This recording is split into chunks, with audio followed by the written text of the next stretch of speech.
Assalamualaikum warahmatullahi wabarakatuh. Waalaikumsalam warahmatullahi Alhamdulillahi wa syukurillah wa nikmatillah la haula wa la quwata illa billah. Amma ba'd.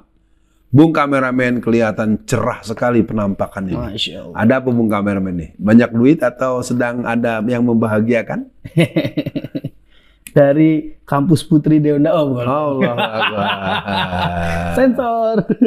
Nah, Bung Alfian, ini ada berita dari Tempo.co 19 Oktober 2022. Golkar tegaskan Erlangga Hartanto tetap calon presiden 2024. Waduh. Bagaimana respon awal Bung Alfian dan bagaimana Bung Alfian sebagai orang yang mengamati politik juga sosok Erlangga Hartanto ini, Bung Alfian? Bismillahirrahmanirrahim. Bursa bakal calon sudah banyak bermunculan. Nama Pak Erlangga Hartanto tersebut-sebut ya. Bung kameramen menanyakan bagaimana pendapat saya.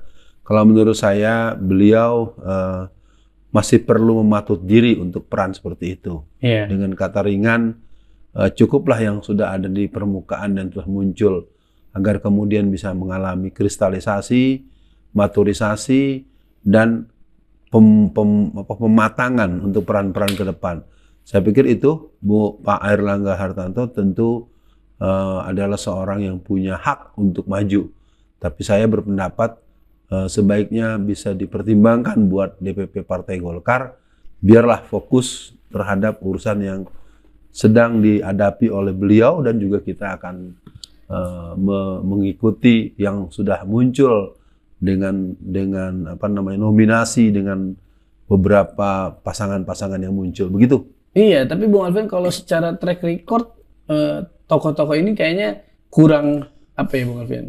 Kurang sering saya dengar gitu Bung Alfian. Sementara itu, Partai Golkar tak ambil pusing dengan masuknya nama Ketua Umum Erlangga Hartarto dalam Pandora Papers. Golkar masih menelusuri sumber informasi tersebut. Sekjen Golkar, Lodwig Paulus mengatakan Golkar belum mengetahui pasti soal masuknya sejumlah nama pejabat termasuk Ketua Umumnya dalam laporan Pandora Papers. Nah, Bung Alfian, tapi saya ada berita dari Pos Kota nih Bung Alfian, 13 Februari 2022. Terkait skandal Rifa, wartawan kesulitan konfirmasi ke Erlangga. Itu yang pertama Bung Alfian. Berita yang kedua ada dari indonesiana.id. Judulnya, kenal 10 tahun, Rifa beberkan skandal asmara dengan AHA. Nah Bung Alfian, oke lah kita tidak bisa juga memvonis beliau pernah melakukan hal-hal ini. Tapi kan dengan munculnya berita ini, artinya ada orang, ibu-ibu yang menyampaikan pernah ada sesuatu lah dengan beliau. Nah, untuk seorang orang yang akan dimunculkan menjadi bakal calon presiden lah, calon wakil presiden lah, ini mungkin akan sangat merusak elektabilitas beliau. Atau bagaimana Bung Alfian? Baik, pemirsa, kita sama tahu memang ada muncul berita-berita yang berhubungan dengan hal yang tadi dibacakan oleh Bung kameramen. Iya. Nah, mungkin dari saya rasanya ini bagian hal yang tersirat, hal yang hidden opinion yang mungkin membuat saya punya pandangan.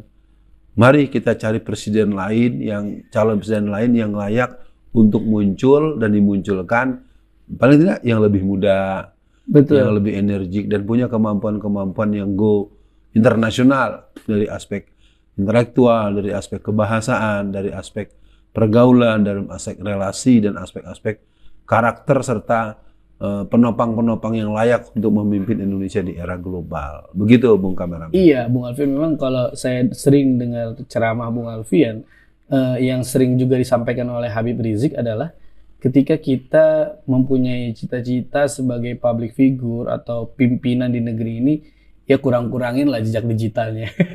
Nah, tapi Bung Alfian, ada hal lain yang ingin saya tanyakan. Ini berkaitan dengan Partai Komunis Cina, Bung Alfian. Jadi di 31 Agustus 2022, ada berita di Detik News, Golkar kerjasama dengan partai berkuasa di Cina soal pendidikan kader.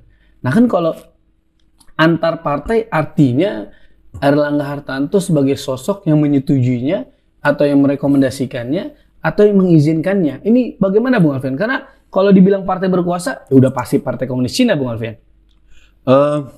Saya pikir ini jadi sangat serius ya. Iya. Terlepas yang pertama soal pencalonan beliau jadi calon presiden berarti sudah jelas duduk pandangan kita. Yang kedua soal Golkar dan PKC itu sebenarnya harus disorot juga adalah para penasehatnya. Oh iya. Halo, penasehat Golkar. Apakah Anda tidak tahu ada ini? Dan penasehat itu orang-orang yang juga terkenal. Betul. Dan mereka ada yang berlatar belakang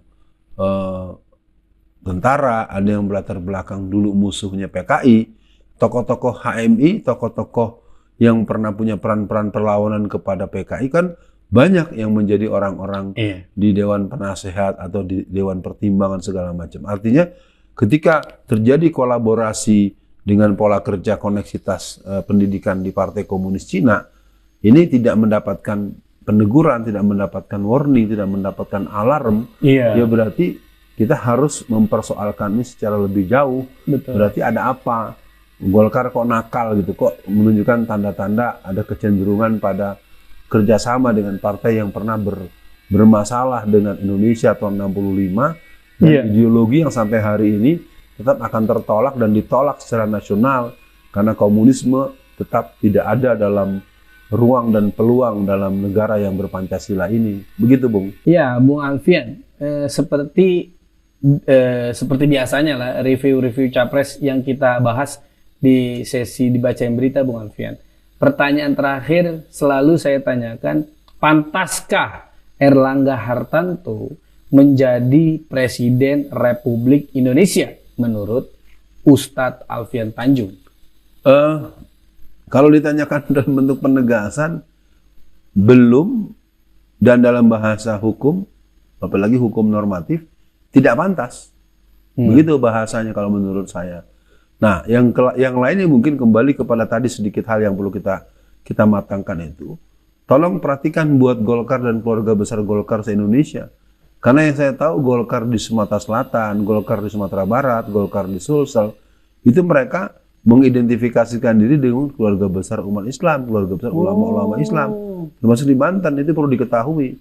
Golkar-Golkar daerah-daerah basis Islam itu, ini harus mereka juga tahu ada situasi kok DPP Golkar memberikan ruang, karena memang ada program per tahun itu, ada kalau nggak per tahun per semester, mengirimkan 15 orang pengurus Golkar untuk pendidikan di Partai Komunis Cina, dan itu terpublikasi di media.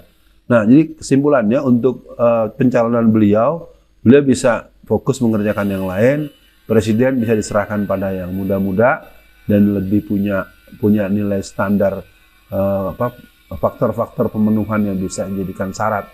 Sekian dibacakan berita pada kali ini. Assalamualaikum warahmatullahi wabarakatuh.